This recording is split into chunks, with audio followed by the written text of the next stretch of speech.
ఇప్పుడు నాకు అర్థం కాల. ఇప్పుడు వామాచారణ పేరు చాలా గంభీరంగా ఉండొచ్చు కానీ, మా తెలంగాణ ప్రాంతం అనుకోండి, మీ ఆంధ్ర ప్రాంతం, బహుశా మీ దగ్గర ఉందో లేదో నాకు తెలియదు. తెలంగాణలో నాకు పుట్టిన బుద్ధెరిగిన దగ్గర నుంచి ప్రతి ఆలయంలో మైసమ్మ, పోచమ్మ ఇట్లాంటి ఆలయాల దగ్గర కానీ, శివాలయాల దగ్గర కానీ గొర్రె, మేక, కోడి కొయ్యకుండా ఏ గుళ్ళో పూజ జరగదు. అంటే ఓకే, మ్యాక్సిమం ఓకే, మీరు చెప్పండి. మ్యాక్సిమం అలాగే జరుగుతుంది తెలంగాణ వ్యాప్తంగా. ఈ కొత్తగా ఈ బలులు అనే దాన్ని ఏదో చాలా భూతద్దంలో చూస్తూ ఇదేంటి అని ఒక వామాచారం ఇది అనే పద్ధతి నాకేదో విచిత్రంగా ఉంది. ఇది భగవద్గీతలో శ్రీకృష్ణుడు ఒక అధ్యాయంలో చెబుతాడు, అణిమ, లఘిమ, గరిమ సిద్ధులు ఏవైతే అష్టసిద్ధులు ఉన్నాయో అవి తాత్కాలికముగా నాచే సృష్టించబడినవి. ఓకే, దశమహావిద్యలు అని అంటారు. ఎస్, అంటే నేను ప్రామాణికంగా చెబుతున్నాను మీకు. నేను ప్లీజ్, దశమహావిద్యలు నిజంగా విద్య నేర్చుకున్నవాడు వాడిని బహిర్గతం చేయడు. ఓకే, ఒకసారి మీ కెమెరాని బాపట్ల తాలూకా చందోలు వెళ్ళండి, కెమెరా తీసుకుని. తాడేపల్లి రాఘవనారాయణ శర్మ అనే వ్యక్తి ఉన్నాడు. ఆయన బగళా ఉపాసకుడు. నేరుగా అమ్మవారు ఉదయం 10 గంటలకి ఆ ఇంటికి వెళ్ళి, ఆయన వేద పాఠశాల నడిపిన వ్యక్తి. 60 మంది విద్యార్థులు అప్పట్లోనే. అంటే ఇవన్నీ మా నాన్నగారు మాకు చెప్పారు. ఓకే, చిన్నప్పుడు ఆ గుడికి వెళ్ళాను నేను. వెళితే భార్య అనారోగ్యంతో ఉండి ఈ పిల్లలకి విద్య నేర్పుకోవాలా, అన్నం వండుకోవాలో తెలియక తాను ఉపాసించినటువంటి బగళాముఖిని క్వశ్చన్ వేశాడు. నిన్ను ఉపాసిస్తే నువ్వు కూర్చున్నావేంటి? ఇక్కడ నేను వేదాధ్యయనం చేసుకోవాలా, వంట చేసుకోవాలా? ఖాళీ కూర్చున్నా, పో వంట చేయ అన్నాడు. అమ్మవారిని శాసించాడు. అమ్మవారిని రోజు అమ్మవారు వెళ్ళి వంట చేసి పెట్టి పోయి గుళ్ళో కూర్చొనేది. Is real fact. ఇది చాలామంది తెలియని అంశం.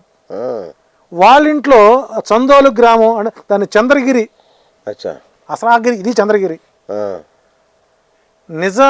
మన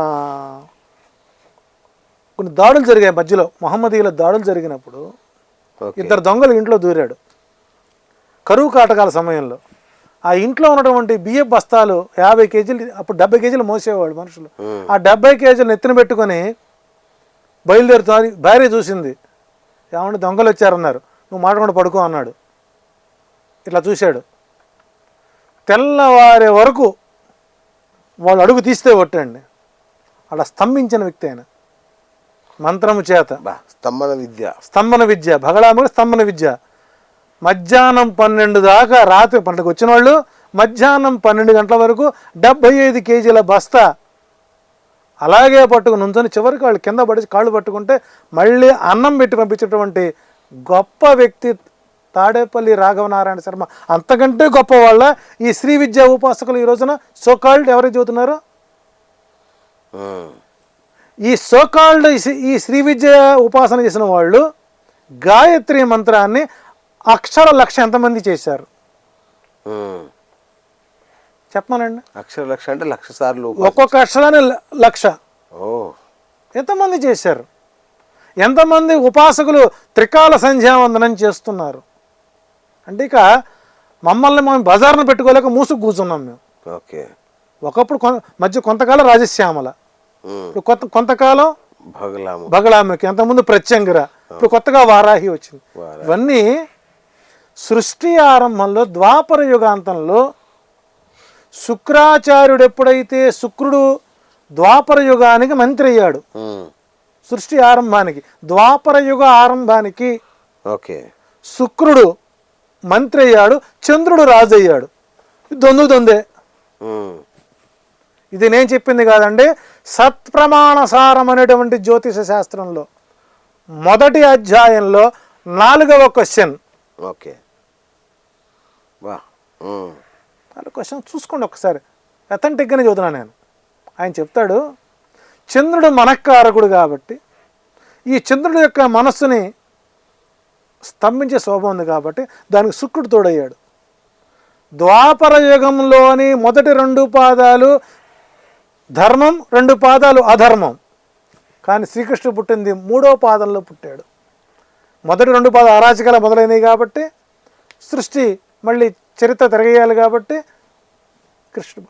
కృష్ణుడు పుట్టి యుద్ధం అయిన తర్వాత లాస్ట్లో నాచే సృష్టించబడినటువంటి, అంటే ఒక శక్తిని ఎదుర్కోవడానికి మరొక శక్తి కావాలి. ఓకే.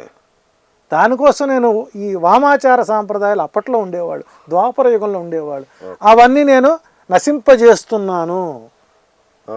కేవలం కలియుగంలో వాక్ పాశుపతం మాత్రమే నిలబడి ఉంటుంది. ఈ వాక్ పాశుపతమే కలియుగానికి అంతమవుతుంది. ఇప్పుడు నడుస్తుంది అంతే కదా.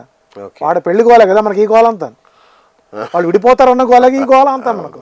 కాబట్టి వాక్ పాశుపతం ఒక్కటే ఉంది. వామాచారం అంటే ఏంటి? ఎడమ చేత్తో చేయడం పూజ, ఎడమ చేతి పూజ. మరి పంచమకారాలు అంటారు. ఆ పంచమకారాలని వీడికి వాటి యొక్క అర్థాలు మార్చి పారేశారు. పంచమకారం అనేటువంటివి మద్యము అనే పదం ఉపయోగిస్తారు. మద్యము అంటే సారాయి, కళ్ళు. అవును, అది కాదు. మద్యము, మగువ,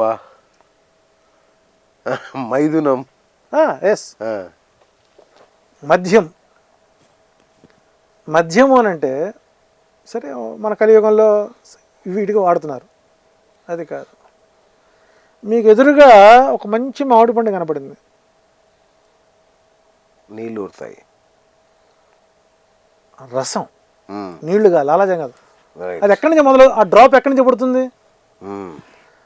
కపాలంలో నుంచి ఒక డ్రాప్ ఇంజెక్ట్ అయ్యి మామిడి పండు తిను. Okay okay. ఒక మనిషి చనిపోయిన తర్వాత కపాల మోక్షం అంటారు. అవును. ఆ కపాల మోక్షం అయినప్పుడు ఈ పుర్రె పాగగానే లోపల నుంచి కొన్ని ద్రవాలు బయటకు వస్తాయండి. ఓకే. అంటే నీ మనసును ఏకీకృతం చేయడానికి నీవు ఎంచుకున్నటువంటి రసాయనమే మద్యం. మద్యం. మత్స్యం అంటే మీ భాషలో చేప కాదు. మన నాసికా పుటాలి, ఇడానాడి, పింగళనాడి, మన శ్వాస, ఈ 2 శ్వాసలు ఎలా వస్తాయి అని అంటే మత్స్య రూపంలో కలిసి వస్తాయి. మన శ్వాస పీల్చి వదులుతున్నప్పుడు ఈ నాసిక లోపల మత్స్యాకారంలో ఉంటుందండి. అందులోంచి వచ్చేటువంటి ఆకార స్వర రూపమే మత్స్యం. దాన్ని మన చేపలుగా మార్చారు. మాంసము అన్నారు. మాంసము అంటే ఈ జంతువు సంబంధించింది కాదు. ఓకే. కాదు,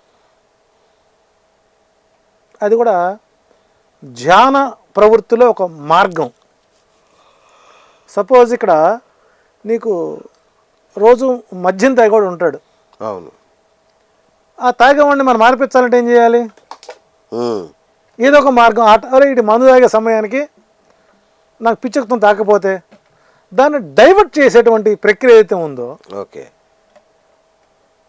ఆ ప్రక్రియలో నుంచి బయట రావడమే మీమాంస. మీ మాంస. మీమాంసనా? Okay okay. మద్యం అయ్యింది, మత్స్యం అయ్యింది, మాంసం అయిపోయింది. తర్వాత మైథునం. మైథునం. మైథునం అంటే దాని దిక్కుమాలిన సెక్స్ అని పెట్టారు. అవును. అది బండ బూతు. ఆ సెక్స్ అంటేనే బూత్ అనుకోండి. అవును. ఆత్మ అలౌక్యం అంటే ఇక్కడ మనం ఉండేటువంటి నాడుల మొత్తాన్ని ఏకీకృతం చేసి నీలో కలిగేటువంటి కామ ప్రేరణ. కామము అంటే సెక్స్ కాదండి, లక్ష్యం. ఓకే. లక్ష్య సాధన కోసం నీవు మనసును ఏకీకృతం చేసి అందులో వచ్చేటువంటి బ్రహ్మైక్య ఆనందాన్ని పొందడమే పంచమకారాలు, మైథునం. మైథునం. ఓకే. దీన్ని మన వాళ్ళు తీసుకొచ్చారండి. దానికి ఇప్పుడు యోని పూజలని పెట్టారు. నా దగ్గర 1826లో రాసినటువంటి యోని తంత్రం అనే పుస్తకం మీకు ఎగ్జిబిట్ చేస్తాం దాన్ని సిరీస్గా చేయండి. అసలు ఇప్పుడు చేసేటువంటి యోని పూజలకి దానికి సంబంధమే లేదు. ఓకే.